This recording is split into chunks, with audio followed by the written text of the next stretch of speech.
Խաղաղասեր վանդալիստը։ Օրերս Ադրբեջանը Ստեփանակերտի Սուրբ Աստվածամոր եկեղեցին է ավիրել։ Սա ոչ այլ ինչ է, քան ուղերձ բոլորիս, որ այդ խաղաղությունը սին է։ Սա այն Ադրբեջանն է, որ ամեն օր այդ խաղաղության օրակարգին զուգահեռ աշխարհում առաջ է տանում Արևմտյան Ադրբեջանի վերականգնման օրակարգ։ Իսկ Արևմտյան Ադրբեջանը իրենց տրամաբանությամբ, այդ թվում մեր մայրաքաղաք Երևանն է։ Սա այն Ադրբեջանն է, որի տիրապետության ներքո այսօրվա քաղաքական իշխանության ձախողված արտաքին քաղաքականության հետևանքով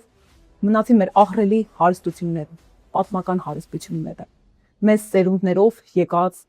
ուղնուտուծով հայկական, թփով քարով հայկական հարստությունները։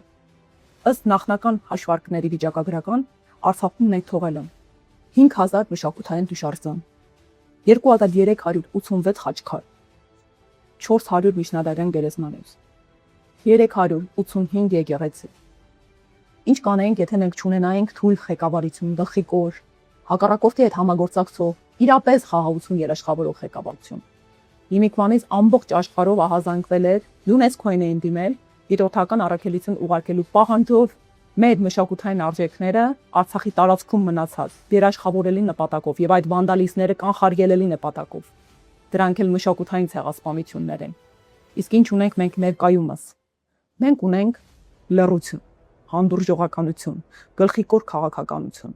որը հարիր է բացառապես թույլին, բայց գալիս է փոփոխության ժամանակը։ Փոփոխությամբ պետք է կանխարգելենք նոր կորուստները, որոնք վրա են հասնելու։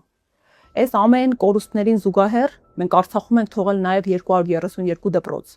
Ու ինչ որ տարօրինակ զուգադիպությամբ այսօր Հայաստանի իշխանությունները պատրաստում են փակել եւս 232 դպրոց Հայաստանի Հանրապետությունում։ Եվ փակելու են, կրճատելու են աշխատատեղերը, ստիպելու են արտագաղթե նպաստելու են գյուղերի դատարկմանը,